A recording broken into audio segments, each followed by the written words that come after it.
How's it going, everybody? Shaggy from the Order of Mithril here. I am glad that you guys stopped by the channel today. We're going to be doing another random review of a game that just recently came out called Neon Abyss. This game came out of left field for me. I knew nothing about its production, didn't know it was coming out or anything. I just stumbled upon a trailer while watching YouTube the other day, and it just caught my eye because it was bright, flashy colors. Yes, I am that kind of a gamer. You give me bright, flashy colors, you've got my attention.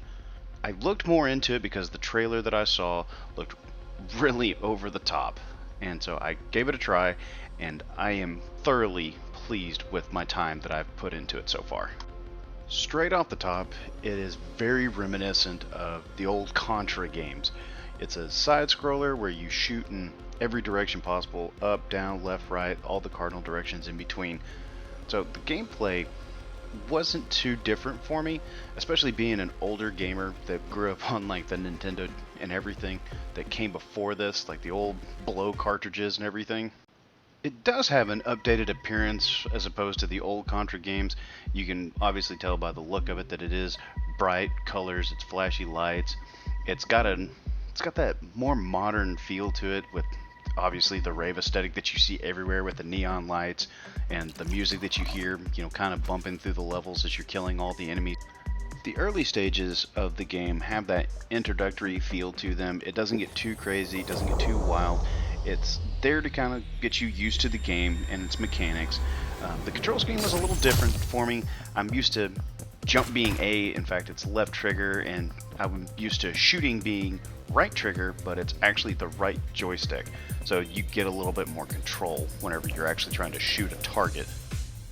As I got through the game, the difficulty did ramp up. The number of enemies on a screen, the types of enemies, what they could do, how much damage they would take, how much damage I would take from them, that all scaled to in a way that I felt was acceptable. As I've said already, it's got that Contra feel to it. It's also got that roguelike feel, so whenever you die, your run has ended and you go back to the bar up at the top of the shaft or whatever it is, and then you start over, and it's a fresh run every time. The dungeon plays out in a different layout. There's different layouts of enemies in every room.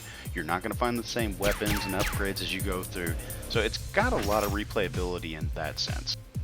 Looking further into the game's replayability, you're not just going to have a plethora of different weapons and upgrades that you're going to find through it. You also have different characters that you can unlock as you go through. When you start out, you have this character that I'm playing and a girl. There's not really much difference between them. They have different starting equipment. Like this character starts out with a bomb and a key. I think the girl starts out with one extra bomb and no keys, but you'll unlock like another character that has a dodge roll that's attached to the right trigger or right bumper command. And there's other characters that using that right bumper command gives them another ability that the others don't have. Like one of them, you can actually use two guns, and hitting right bumper will actually switch between them. The guns vary in what they do. You might have like a regular pew-pew gun, just shooting little pellets. You have another gun which shoots these little swirly balls that like act like boomerangs. They pick up items like keys and bombs and whatever else is on the ground, maybe a heart container to give you more health back. You have another one that acts like a sniper rifle that shoots a laser beam. There's guns in here that are they're guitars, so whenever you fire them, musical notes will fire straight out, and then they'll send musical notes around you, kind of like a barrier. Anything that runs into them takes damage, but then when you release the trigger to stop firing, any musical notes that you have around you will kind of scatter out. You'll find rocket launchers.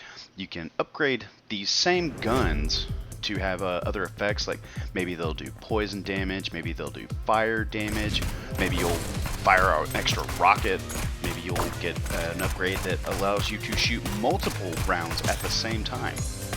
Some of the guns come with a secondary ability. As you noticed earlier in the playthrough that I'm showing, that I had a gun that was a black cat that fired bullets, but I could also give up some of my crystals, and it gave me a balloon attached to my back, which allowed me to fly through the room that I was currently in. Some other guns can give you the ability to mark targets, and then you give up crystals, and they'll detonate explosives on the targets that are marked. You may find one that gives you a dodge roll. Another one could say give you a protective barrier. There are other little upgrades that you can do, which are callbacks to other movies, games, books, whatever have you.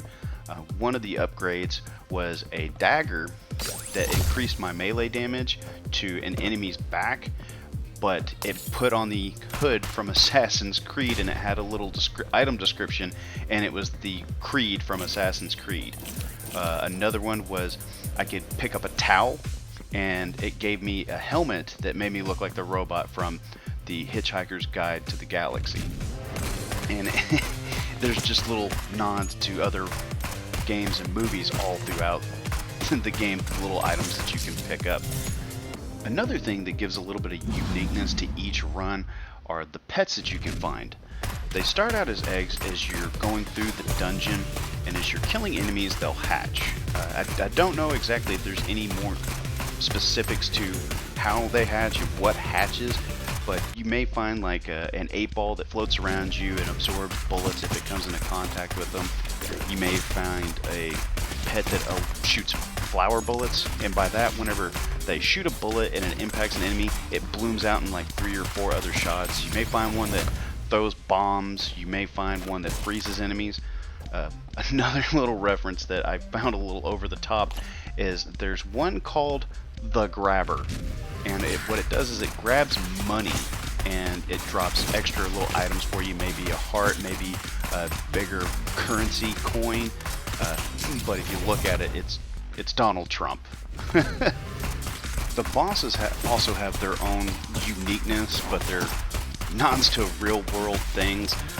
One of them was the god of fast food, and if you look at it, it's 3 bouncing heads. One of them looks like Ronald McDonald, one of them looks like Wendy's, and one of them looks like Colonel Sanders. You'll find one that's supposed to be the god of mobile videos, and he throws cell phones at you. Just some crazy stuff out there, but they're really interesting to fight for their own reasons. They keep it pretty fresh. Overall, I'm going to give this game a must play, especially seeing as how you can find it on Steam, Switch, PlayStation, and Xbox. And right now on Xbox, it is on Game Pass, so you can download it and play it for free right now. So there's really no reason to not give it a try at this point. Before I get out of here for the day and sign off on this video, I really want to know what you guys want to see me review. If it's something that I haven't reviewed yet, if it's something that you've played or haven't played yet, I really want to know. So go ahead and jump down in that comment section below and drop me the name of a game you want to see. But other than that, we greatly appreciate you guys stopping by the channel today. Hope you guys have a good one. See you later.